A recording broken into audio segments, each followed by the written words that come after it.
Magandang hapon mga kapuntos, at sa hapon pong ito may tatalakayin po tayo nung si Father Darwin ay pumunta doon sa Turil, Davao, ay meron siyang mga na-meet na galing sa ibang sekta at nagkatoliko. Ba, marami na kami nito. Kasi si Father Jesse Vicera, galing siya sa born again. Then, nag-Catholic. Si Paul Kinatadkan naman, tsaka si Marcelo Ahok, galing naman yun sa Iglesia ng Diyos. Then, nag-Catholic. Sino pa? Brother Paul Alima, galing yun sa Saksi ni Jehovah. Then, nag-Catholic. Sino pa? Alfie Angeles, galing yun sa ang dating daan, naging Iglesia ni Cristo na Tatag ni Manalo, and then nag-Catholic. So dumadami na ng dumadami ang mga galing sa Catholic, gaya ni Pastor Noedora, dating pastor born again, ngayon Catholic na.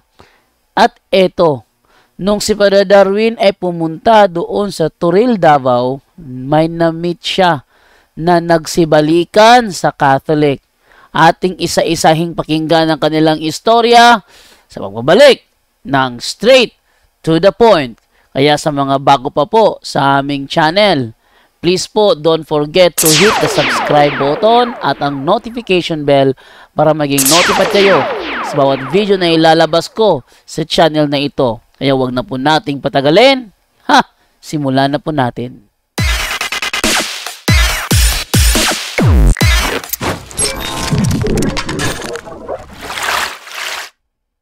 Ayan, so ang unahin natin ngayong hapon na ito, yung isang membro ng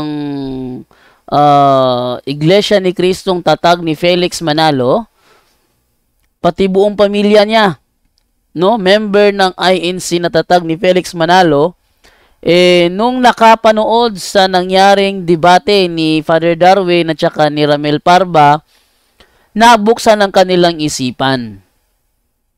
Sino bang isipan hindi mabubuksan? Doon sa debate, lantaran ang ginawa ni Ramel Parba na pagputol-putol sa mga referensya. At binubuking ni Father Darwin ang mga pagpuputol na ginawa niya.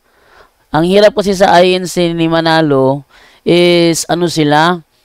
Ini-insist nila ang referensyang putol-putol. No?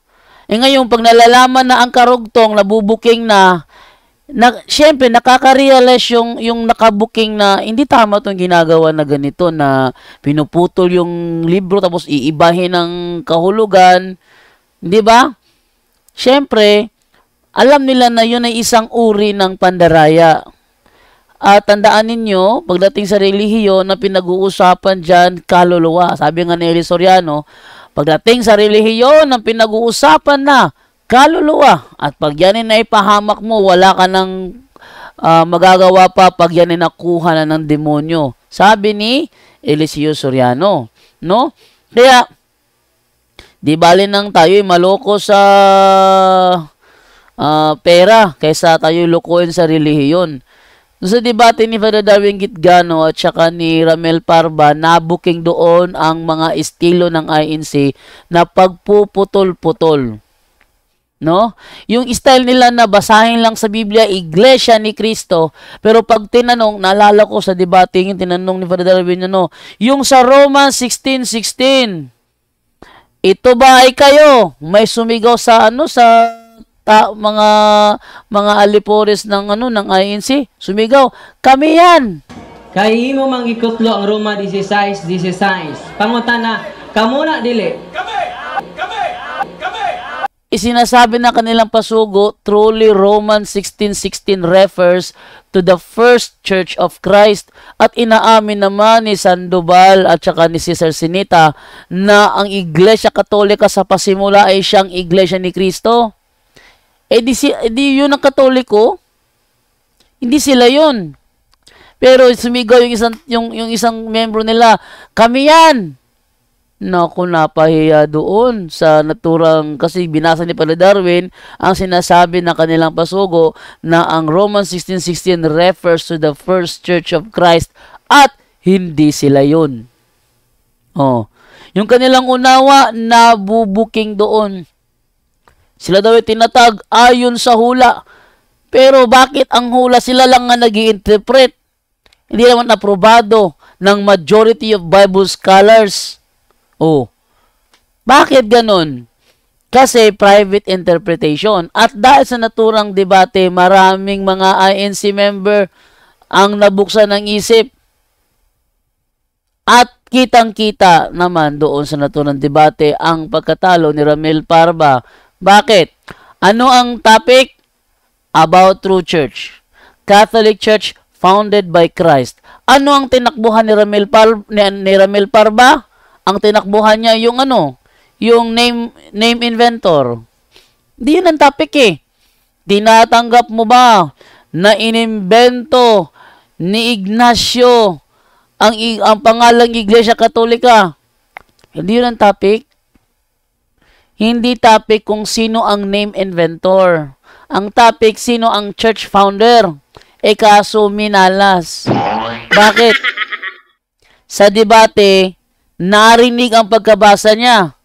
The church founded by Christ is here for the first time, called the Catholic Church. Pagkatapos, the church founded by Christ is here for the first time, called the Catholic Church.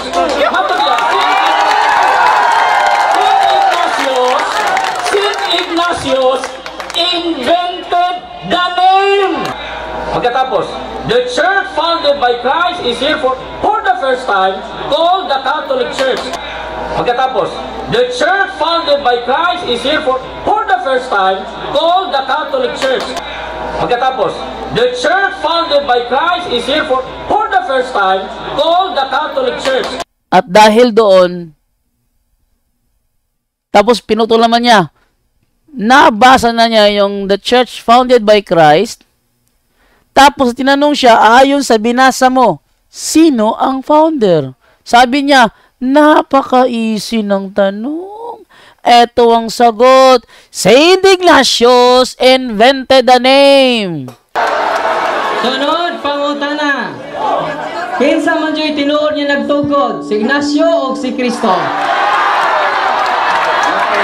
Tubag, 1 minute. Sa iyo na, pagkutanahan.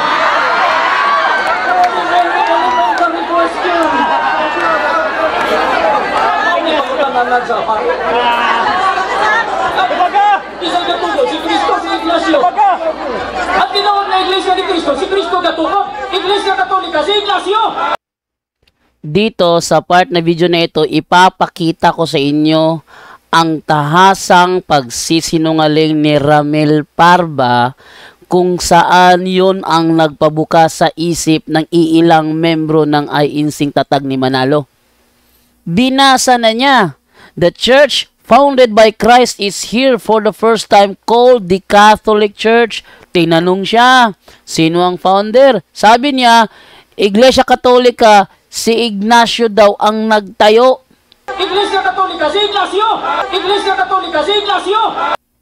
Yung unang binasa niya, the church founded by Christ. Bakit? Si Ignacio ba ang Christ? Pagkatapos, the church founded by Christ is here for the first time, called the Catholic Church. Tingnan nyo, pinapakita ko sa inyo ang tahasang pagsisinungaling ni Ramil Parba sa debate. Pero ganun sa kanya po si sinungaling, hindi naman bingi yung mga yung mga bukas ang isip na nakikinig. Napakalino ng binasa. The church founded by Christ. Founded by Christ. Pagkatapos, the church founded by Christ is here for the first time, called the Catholic Church. Is here for the first time, called the Catholic Church. Ang linaw ng binasa.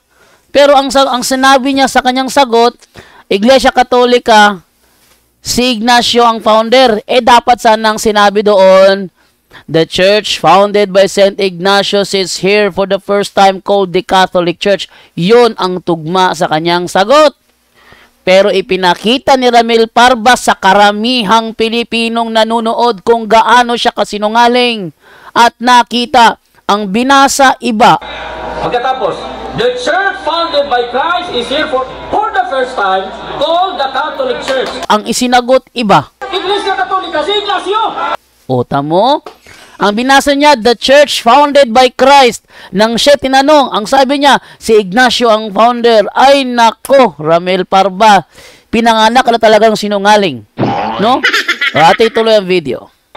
Pagkatapos, the church founded by Christ is here for the first time called the Catholic Church. Matuloy, Saint Ignatius invented the name. Hindi yun ang topic. Kaya yung mga INC members na bukas ang pag-iisip, iniwan ang INC na tatag ni Felix Manalo. Kasi bukas ang isip nila eh. Kalain mo, ang tanong, ayon sa aklat na binasa mo, sino ang founder? Ang sagot, Saint Ignatius invented the name. Hindi tinatanong kung sino ang nag-imbento ng pangalan. Ang tinatanong, sino ang founder ayon sa binasa mo? At ayon sa binasa niya, the church founded by Christ is here for the first time called the Catholic Church. Pinutol, nakita ng mga bukas ng isipan ng mga membro. Nandaraya si Ramil Parba. Tapos, pagdating kay Ramil Parba, tinanong ni Father Darwin, kailan bumangon ang iglesyang tatag ni Felix Manalo? Sabi nila noong 1914. Ibig ubagan sabihin, before nung 1913, wala pa yan. Ha? Tapos nag-counting si Ramil Parba. In fact, wala sila. Before November 1913, wala sila noon. Oh, they don't exist. They don't exist. Kaso nagbilang si Ramil Parba. Yung yung pagkatatag daw ng kanilang iglesia kinaaniban, para daw ipinanganak na bata, 9 months. Sa Iglesia ni Cristo. Sunod, pangutana. Please continue. Kanang lisod na pangutana. Matod sa tema nga imong pamatud-an nga iglesyang nibangon sa Pilipinas, tinukod ni Kristo, unya kay imo namang giangkon nga tinukod kini ni Felix Manalo niadtong 1914 ni bangon. Ang ako pangutana, sa 1914 ni bangon. Ang pangutana, sa ato pa, sa 1913 wa pa mo kabangon? Please, do not shout. Public, please, do not shout. Sayo na na pangutana. November, magsugod og wali si Ginoo Felix Manalo, November 1913. Tinuod mo na nagsugod siya pagwali 1913. Ang Iglesia ni Cristo, mara natin taong bago, di ba? Awan tao. Nasa Biblia, 2:15 peso. Ang Iglesia ni Cristo, itinulad sa taong bago. Taong bago sa Bisaya. Tanawa, November, December, 2 months. Di ba? January sa 1914 hanggang July, pila ka buwan? Ha? Ito, plus 2 ha. Siyang, nakawa kung mag-Buddhist mo, siyang, kasagaran. O, 9 months. Tingnan ninyo ang counting niya nagsimula sa November. Review nyo yung video. Sabi niya, November, December, January, February, March, April, May, June, July. Ayan. 9 months. Parang batang bago. Oh? Batang isinilang. 9 months. Uy! Hindi na marunong mag-counting sa Ramil Parba. Nakita pa rin niya ng member. Bakit? Nagsimula sila November 1913. November. Saan ka bibilang sa first month mo? Sa November? Bibilang ka ng first month mo sa December.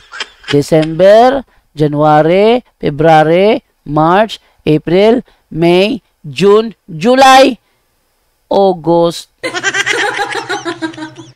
Pati pag-counting, hindi na makaano si Ramil Parba. Nagkamali na. Oh, nagkamali na. Dahil doon napakaraming member ng INC ang nabuksan ng isip, iniwan ng kanilang iglesia at umanib doon sa iglesyang nabasa ni Ramil Parba. The church founded by Christ is here for the first time called the Catholic Church. So ating unahin itong isang nakausap ni Father Darwin na 8 years. Buong pamilya niya naging member ng INC. Pero nang dahil sa debate na buksan ng kanyang isip, iniwan niya ang tatag ni Felix Manalo at umanib sa iglesyang tatag ng Panginoong Hesukristo. Narito po. So, mga kapatid, kauban nato si Sister Lamelia Aquino. For 8 years, buong pamilya Iglesia ni Cristo. Pero buong pamilya bumalik sa simbahan. After sa panood ng debate. So, kilala mo si Brother Ramil? Pero sa pagkakita naman sa video, dito na nyo naimnahan. So, nag-decide sila na babalik sa simbahan after manood sa debate. So, welcome home. Buong pamilya bumalik. Wow! Milagro. Ayan, buong pamilya ang bumalik. Kaya sa mga naiiwan pa dyan sa tatag ni Felix Manalo, bukas isip na lang muna tayo, ano? Ating busan ng isip natin. Iglesyang yan, tatag ni Felix Manalo. Kung napanood nyo yung pelikula ni Felix Manalo na pinagbidahan ni Dennis Trillo, yan ay nagsimula kay Felix Manalo pagkatapos niyang iwan yung Seventh-day Adventist. Yan nagsimula, nag-aral siya, nag-solo flight siya ng pag-aaral niya, nag-private interpret siya, at binuo niya ang iglesyang yan. Nagsumikap si Felix Manalo mangaral, araw, gabi, ulan, init. Kahit na minsan nagkakasakit na si Felix Manalo, patuloy siya sa pangangaral hanggang sa naiparehistro niya ang iglesyang yan. So, based sa pelikula sa movie, walang sinasabi doon na may Jesus Christ na nagtayo. At sa Biblia, wala rin sinasabi sa Biblia na si Kristo ay muling magtatayo. Walang ganon. Wala rin sa Biblia ang total apostasy. Wala rin sa Biblia yung total apostasy. Palpak talaga, no? Palpak. At saka yung sinasabi sa Zacarias 13:7 hanggang 9, wala naman sinasabi doon na yun ay tumutukoy sa iglesyang tatag ng Panginoong Hesukristo. Walang sinasabing ganon. So, pumalpak talaga. Kaya yung mga ang isip, nabuksan, nakapagmuni-muni na sila ay nasa tatag lang ng tao. At hindi lang yung isang buong pamilya ang lumayas. Actually, sa Bohol marami, no? Pero hindi lang naidokumento. Napakaraming umalis sa INC ng dahil sa debating yun. At ngayon, eto pa, meron pang isa, ganun pa rin. Oh, okay, so, ayan, so, ganun pa rin ang nangyari. Iniwan niya ang INC pagkatapos ng debate ni Father Darwin at saka ni Ramil Parba. Narito. Si Rani Agunya, ikan ko sa Katoliko na yung Iglesia ni Cristo. Tulo ka tuig ko nga Iglesia ni Cristo sa Pisco, Manila ko na bautismuhan. Kung anak, nahandog na ko sa templo sa Commonwealth. Kadiyang na kauli na mides Davao, Iglesia yung pungkod rin. Pag-abot tulo ka tuig, napindutan ko na ko itong Gitsumba nga. Debate, Father Gitgado versus Ramil Parba, national debate. Ako, Iglesia po ba ito? Proud kay ko, kini, gwapo ni. Ang debater, si Ramil Parba. Sa diyang, ay paminaw yun ako, tama ito Father, lalang mamati yun ka, ilang ka maminaw. Sa pamati, ako ito na ay mali. Kay akila, mabasa sa Biblia, pero ang Iglesia Katolika Romana, mabasa man sa Biblia, pero di lang nila dawato. Mabasa sa Biblia na, pero katag-katag lang, kay talinghaga mo yun na siya sabton. Pero sa diyang na ako yun na pamati, na ang Katoliko yun ay ang tinuod na simbahan. Kay mo yung itamay sa dagkaragahan ng mga sikta. Pero karon nga nabalik na ko. Wala ko ni simba sa iglesia, giadto ko balay, ana man gina sila basta dili na kamo simba. Bisitaon na kanila sa panimalay. Halos sa isang adlaw, kadua madto. Pero ako sila gipraktahan nga di sa ko simba. Kung matubag yun ni Pilipos 2:6-8, simba siguro ko kay ang ato si Kristos tuwa tao man. Pero sa Katoliko, matubag tao, ito po Diyos. Pero sa ato ang Iglesia ni Cristo, tao lang yun siya. Karon kay matubag yun ng Pilipos 2:6-8, sabot ko, balik mo simba ko, pero kalusin ko, wala yun sila katubag sa Pilipos 2:6-8. Unang wala, di ko balik sa moto na nga pasaylo sa Ginoo dito sa San Pedro ni Father Pete sa katedral. Moto nagload mi dito, anak, asawa. Yung asawa dali. Dawat ni. Idawat ni sa pare nga nagay pasaylo dito, sabat ni sa pare, asawa. Ano diaro nabalik gid mi pagka Katoliko. Pero kami kay dili kami kasal simbahan gud, sibil lamang gud. Yan ang pare nga. Lala makasal mo, wala may bayad. Yan, lang. Temporary mga lawat, nilagay ito sa mga, pero wala pa na mo nahikay ba? Kaya kung kita kay mga lawat, hindi ta karapat-dapat. Manang, gusto ng mga lawat, kasal mi. Para dili ko magan sala ba. Morat dito ako, anak pabalik sa kuwas, Father Gitgano, usap ko ka followers ni Father Gitgano. Ang gihulat nila sa oras ng debate, kato nila ni Anhing Soriano, nga sumabayan po na ko na nga si Soriano, wala gid daw sila bahadlo kay Father Gitgano. Luis Gino, asan to siya karon lagi pa ta. Batay, bago pa siya namatay, bitaw jud sa istorya nga nangay siya sa Katoliko. Ang Papa dili jud day to mao ang 666. Yang ipaliwanag na. Pero ako jud nang giatngan kay gwapo jud tong debate daghan kay idol si Bro Eli Soriano. Nga kuya jud siya nga debater. Pero mati niya pun ka palusot-lusot na niya po ang iyang tirada. Wala juga lang yung biliban, ang isa rin sa tungkol sa Pinos Kristo mo. Dirita ipanganak, diri ko daw matay sa atong reliyon. Orto, Father, salamat yung guys sa mga Father. Salamat. Nabalik ni. Nabalik ni niya, anak. Karon ako anak, nagkuhan sa simbahan, wire na siya karon. Kaysa Iglesia ni Cristo, mga awit na siya. Karon, wire na siya karon, italista na siya karon sa simbahan. Nang nalipay po na po, anak, naharap po niya sila. Sa kahit magulo, di man nagkalik. Salamat kayo, welcome Father. Welcome home. Welcome home. Picture. So ayun ang istorya ni brother na nagpakilala kay Father Darwin. Siya ay galing sa Katoliko, siya ay pamilya sa Katoliko, ngunit nag-INC siya sa loob ng 3 taon. At yung isa sa kanyang anak is naihandog niya doon sa kanilang templo, doon sa Commonwealth o INC chapter doon sa Commonwealth, naihandog niya ang kanyang anak doon. Pero ngayon, buong pamilya niya nagbalik na sa Katoliko kasama yung kanyang anak na kanyang inihandog sa templo ng INC doon sa Commonwealth. And then, naganap yung debate sa pagitan ni Father Darwin Gitgano at saka ni Ramel Parba. At dahil nangyari yon, INC pa siya ng panahon yun. Very proud siya na sabihin na INC siya nung panahon yun. Pinakinggan niya ng gusto ang debate, talagang nag-analyze siya. Hindi niya pinaandar yung kanyang pagiging fanatic. Hindi niya pinaandar kanyang pagiging fanatic. Pinakinggan niya ng gusto ang debate at nakita niya ang mga kamalian ni Ramel Parba sa naturang debate. Sample na natin yung kanyang kamalian doon. Tinanong niya na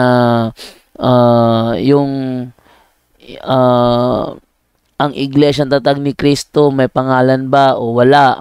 Sabi ni Father Darwin, walang pangalan. Yung Iglesia Katolika may pangalan, so hindi yan Iglesia ni Cristo. Yun ay katanungang mali. Bakit? Wala namang sinabi si Father Darwin nang itatag ang Iglesia Katolika ay doon na siya binigyan ng pangalan. Wala namang turong ganun. Walang ganun turo. Katunayan, the church founded by Christ is here for the first time, called the Catholic Church. Is here for the first time. Nung siya napunta doon pa siya for the first time tinawag na Katoliko, ang Iglesyang tatag ni Kristo. So, ang katuruan sa Iglesia Katolika, hindi siya pinangalanan ng siya itatag. Doon na siya pinangalanan ng nag-imbento ng pangalan, si Bishop Ignatius sa tatag ni Kristo na iglesia. So, wala siyang tinayo na iglesia. Si Bishop Ignatius, pinangalanan lang niya gaya ng ginawa ni Franklin Rutherford ng pangalanan niyang Saksi ni Jehovah ang iglesyang tinatag ni Charles Russell. Hindi porket si Franklin Rutherford ang nagbigay ng pangalan siya na ang founder, mali yun. Ayan ha. Kasi yung iba kasi pag nag-isip kasi kung sino nagpangalan siya ang founder, mali yun. Ang nangyari sa Saksi ni Jehovah, pinangalanan ng Jehovah's Witnesses noong 1931 ni Franklin Rutherford, pero hindi yon ang naging reason naging founder siya. Hindi siya kailanman naging founder doon, kahit siya pa ang nagpangalan. Kahit siya pa ang nagpangalan ng Jehovah's Witnesses, hindi siya ang naging founder doon. Dahil kahit pangalanan pa niya na Jehovah's Witnesses ang naturang iglesia, nananatili pa rin ang katotohanan, hindi siya ang pinagsimulan ng samahang yon. Ang pangalan, malamang siya, pero ang grupo mismo, hindi sa kanya nagsimula. Kaya kahit siya pa ang nabigay ng pangalang Jehovah's Witnesses, hindi pa rin siya ang founder doon. Gaya nangyari kay Bishop Ignatius, pinangalanan lang niya ang iglesyang tinayo ng Panginoong Hesukristo. Yan ang naging problema ng INC. Binabaluktot kasi ang kasaysayan. Pinangalanan na, pinalilitaw na kaagad na yun ang nagtayo. Ang linaw ng binasa. The church founded by Christ is here for the first time, called the Catholic Church. Wala namang sinabi doon, the church founded by Ignatius is here. Wala namang ganun eh. Ito talaga si Ramil Parba, no? Nakasanayan na siguro magsinungaling. Kaya mukhang immune na sa pagsisinungaling. Ano pa ang nangyari? Nakita niya ang pagkakamali, iniwanan niya ang INC na tatag ni Felix Manalo. Kaya yung mga manggagawa, dumadalaw sa bahay niya. Sabi niya, dinadalaw yung bahay niya at inhikayat siyang magbalik sa iglesia. Pero siya tumanggi na. At tinanong niya patungkol sa Pilipos 2:6 hanggang 8, kung saan napakaliwanag naman doon na si Kristo ay tunay na Diyos. Kalain mo, tao. Ang dating Biblia, nakalagay sa dating Biblia doon is, bagamat siya ay nasaan yung Diyos. Akalain mo, tao nasaan yung Diyos? Hindi mo pwedeng mangyari yun sa isang tao. Walang sinumang propeta na nasaan yung Diyos. Nasaan yun talaga siya ng pagka-Diyos? Wala. Yung kay Moises sa Exodus 7:1, ginawa kitang Diyos sa harap ni Faraon, hindi siya anyong Diyos nun. Ginawa siyang Diyos sa harap ni Faraon. Ibig sabihin, lahat ng sabihin ni Moises nagkakatotoo para makita ni Faraon ang kapangyarihan ng Diyos ni Moises. Pero si Moises ng panahong yun, nasaan yung tao? Wala saan yung Diyos. Si Kristo lamang ang nasaan yung Diyos, bagamat nasaan yung tao rin. Yan, Christ was truly God. Yun ang nasa contemporary English version. Ginagamit ng INC ang contemporary English version. Pero pagdating sa Pilipos 2:6, ayaw nilang gamitin yon. Sabi nila wrong translation. Wrong pala. Ba't nyo ginagamit? Yun. Doon nakita ang kanilang pagkakamali. At sabi doon, sa 7, hinubad niya ang kanyang pagkapantay sa Diyos nung siya ay nag-anyong alipin. Kung siya ay nag-anyong alipin, anong anyo siya noon? Hindi ba? Oh, nakita ba yan nung mga ibang member? Hindi. At ano ang kanyang huhubarin kung wala siyang maihuhubad? Pwede ba tao kapantay ng Diyos? Ha? Tao kapantay ng Diyos, pwede ba mangyari yon? Hindi pwede mangyari yon. Pero siya, hinubad niya ang kanyang pagkapantay sa Diyos nung siya ay nag-anyong alipin. So mayroon siyang hinubad. Pag sinabing may hinubad, meron siyang naihubad. At ang kanyang hinubad, yung kanyang pagkapantay sa Diyos. Tao ba yun? Hindi. Pantay nga eh.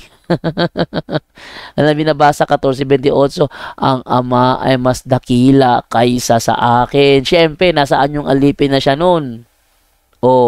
Kaya ang Ama mas dakila sa kanya. Pero before siya nag-anyong alipin, meron siyang hinubad. At ang kanyang hinubad, ang kanyang pagkapantay sa Diyos. Walang sino mang tao sa mundong ito na kayang maghubad ng kanyang pagkapantay sa Diyos. Dahil wala namang ibang tao sa lupa na kapantay ng Diyos maliban sa bugtong na anak, bugtong na Diyos na nasa sinapupunan ng Ama. Yun, nahirapan. At dahil nahirapan yung tinanong niya na INC members, ayun, pumunta siya sa katedral at nangumpisal sa paring naka-assign doon. At hindi lang yan, sinubaybayan niya rin ang dapat sana mangyaring talakayan sa pagitan ni Father Darwin Gitgano at ni Eliseo Soriano. At doon nakita niya si Eli Soriano ang umiiwas. Yung mga member ng MCGI, pilit binabaluktot. Si Paddy daw yung umatras, pero ayaw ituloy yung nangyaring tawagan sa pagitan ni Father Darwin tsaka ni Mel Magdaraog. Yun lang ang kanilang piniplay. Pero yung tawagan namin ni Mel Magdaraog sa alas 6 ng gabi at alas 7:14, yung kami na nag-uusap. Ha? Yun. Ba't hindi alam ng mga MCGI yun? Kasi pinuputol nila ang video. Ano pa? Nasubaybayan din niya ang dahan-dahang pag-atras ni Eliseo Soriano kay Father Darwin.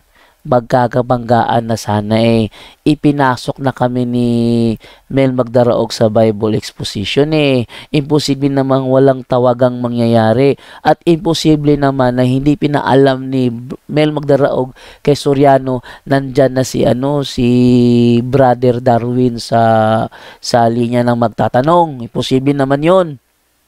Gumawa siya ng paraan, nag-effort si Mel Magdaraog, tapos hindi niya sasabihin kay Soriano nandiyan si Padre para magtanong. Imposible yun. Napaka-imposible nun. Malamang bago pa nagtanong yung iba, pinaalam na ni Mel Magdaraog yun. Pinaalam na ni Mel Magdaraog yun. Alam ni Soriano nandun na si Padre sa magtatanong. Pero inabutan ng kaba, dinaga ang kanyang dibdib at hindi tinawag si Padre hanggang nagtapos ang programa. 3 biyernes kaming pinahintay, 3 biyernes kaming inindya ni Soriano. Takot siyang harapin si Father Darwin Gitgano. At nung before namatay si Brother Eli Soriano, based naman doon sa testimony, nasaksihan din niya ang paghingi ng sorry ni Soriano kung saan ay kanyang binabawi ang kanyang sinabi dati na ang 666 daw sa Revelation 13:18 ay ang Papa. Binawi niya, hindi ang Papa. Kasi hindi kailanman ginamit ng Papa ang title na Vicarius Filii. Binawi niya. Napanood din yun ng testimony. At inabangan niya talaga na mangyari yung debate sa pagitan ni Father Darwin Gitgano at saka ni Eli Soriano dahil alam niya napakaraming fan ni Soriano para manood. Nakaabang. Gaya ni Broccoli TV, nakaabang din yun. Pero walang nangyari. Bakit? Ayaw talaga ni Soriano eh. Sabi nga ni Luz Cruz, sayang lang sa oras. Ang Bible exposition natin na mayroong pwedeng magtanong ay Biyernes. E di kung gusto niya, Biyernes, tumawag siya. Ba't tayo ang tatawag sa kanya? Siya ang magtatanong kung tatanong man siya. Tapang ang apog. Kasi ba't nag-iimbento lang po siya? Parang pinapalabas niya na importante siya at tatawagan niya siya para makausap niya siya, makipag-diskusyon kayo sa kanya. Gusto lang po niyan sumikat. Papasikat lang po yan. Gusto lang niya may pumansin sa kanya. Nako, sayang lang oras. Tapang ang apog. Sayang lang oras. Sayang daw ang oras. Di ba yan ang gusto ninyo? Puno sa puno? Di ba yan ang gusto ninyo? Ang dami niyong kinalaban, hindi naman mga puno yun. Ang dami niyong kinalaban, Rientila, hindi naman puno yun. Si Froilan Garza, hindi naman puno yun. Si Victor Villas, hindi naman puno yun. Wala pa naman nakadebate si Soriano na puno eh. Puno sa puno. At sabi niya, siguro, feeling niya, importante siya. First time kayo makikipag-debate sa isang pare na kinalaban si Ramil Parba, inatrasan nyo. Unwari pa to si Luz, si Luz, naku, kunwari pa to, hindi daw mahalaga. Malaking impact yung pagtinalo ni Soriano si Father Darwin. Napakalaking impact nun. Bakit? Pinagapang ni Father Darwin si Ramil Parba. Si Soriano takot kay Ramil Parba. Pagkakataon ni Soriano yun para ipakita ang galing niya. Pero nireject niya. Tapang daw ng apog. Natural. Naniniwala kasi si Father Darwin, kami ang nasa tunay. At proven by reference pa, yung sa inyo, nagsimula ka lang kayo sa Apalit, Pampanga. Nangyari pa to, si Luz Cruz, natakot sila kay Father Darwin. Ano pa nangyari? Tuloy naman natin. Ito pa, isang member ng Baptist na nagbalik sa Katoliko. Ano kaya ang dahilan niya? Ba't siya nagbalik sa Katoliko? Alamin natin. Eto. So, mayong gabiin natutunan. Bilang since birth, Baptist. Pero karon Katoliko na. Opo. Ako dahil si Gigi Morandante. Dari ko nagbuyo sa Turin. Pero dati, sa mi nagbuyo. Pero ako, 49 years jud ko nga Baptist. Unya, sa diha nga nakita nako si Father Gitgano sa iyahang punto por punto, kami sa ako ang mister, dito na ko nadasig, hala, na dito na buka ako ang mata, nga, hala, mali di ay ang ako ang gikuan, ako ang gisaniban, unga ka ng religion, kaya akong nasaniban, yun noon ko. Itong nakita na ko si Father Gitgano, sige na nako siya subaybayan, subaybayan na nako siya, God bless kaayo kay kanang daghan jud kog natun-an sa iya ha. Umoto nga naka-decide ko nga magpa-baptize. Unya nagpa-confirmation. Nagpa-kasalmi hangyo ginamo si Father Hilay nga kanang nga kanang magpa-kasalmi kay kanang sa baptism gud mi nakasal. Unya ako lagi mo gani anak ko nga Lord, thank you kaayo. So dito ko na bless sa punto por punto. Unya every night yun mi nagapalo sa imo ha Father, labi na sa kulihan ng batang sapyo. Kami nagatanaw, diha na gyud mi sa punto por punto nagatanaw. So bless kaayo ko kay Father mo nang dako kayo ko salamat nga nakakita mi sa imo, nakakita na ko sa imo Father sa personal. Thank you kaayo. Welcome home. Yun, ang reason pala, siya ay 49 years na Baptist. Kalain mo? 49 years na Baptist. Siguro, since birth ito. 49 years na Baptist eh. Nasa mga 49 years old yata si ate. 49 years siya na baptist. Mukhang born baptist ito siya. And then nang dahil sa kakapanood niya ng punto por punto, na-realize niya nasa mali siya. Bakit? May mga pagkakataon na tayo nakipagtalakayan sa mga baptist at syempre nalalantad ng kanilang pagsisinungaling. Lantaran na pagbabaluktot na ano yun, gaya na yung nakaharap ko si James Orenciada. Ang topic is patutunayan niya na ang Baptist Church, ang true church, ang ginawa niya, pinatunayan niyang meron na bautismuhan. Hindi naman yun ang topic. No? Hindi naman yun ang topic kung may nabautismuhan ba o wala. Ang topic, patutunayan niya na ang Baptist Church, Yan yung mga referensya ko, ni-reject niya lahat yon na dahil unang nagkaroon ng Baptist Church sa Antioch sa mga taong ganito, hindi pala first century. Walang ni isa man sa mga references kong nakalap na nagkaroon ng Baptist Church sa mga lugar na yon nung first century. Wala. No, so nakita niya mga kamalian ni James Orenciada, lalo na yon ni Dino Diaz, na ayaw maglabas ng muka. At yung kanyang pambabaluktot sa mga nobena, nakita rin ni ate yon. Kaya nakita niya nasa mali siya. Nasa mali siya nung siya ay nasa Baptist. Once always saved, mga debate about once always saved, faith alone, nakita niya palpak talaga ang katuruan sa Baptist. Kaya iniwan niya ang Baptist Church. At nang dahil sa kapanood ng punto por punto is nakita niya ang kanilang kamalian. Lagi niya sinusubaybayan ng mga programa. Itanong mo kay Father Darwin Gitgano hanggang sa dumating ang point na nakapag-decide siya na magpabaptize sa Catholic Church. Wow, galing, no? And then gusto niya magpakasal sa simbahang Katoliko kasi sila ay nakasal doon sa Baptist. So gusto niya makasal sa simbahang Katoliko.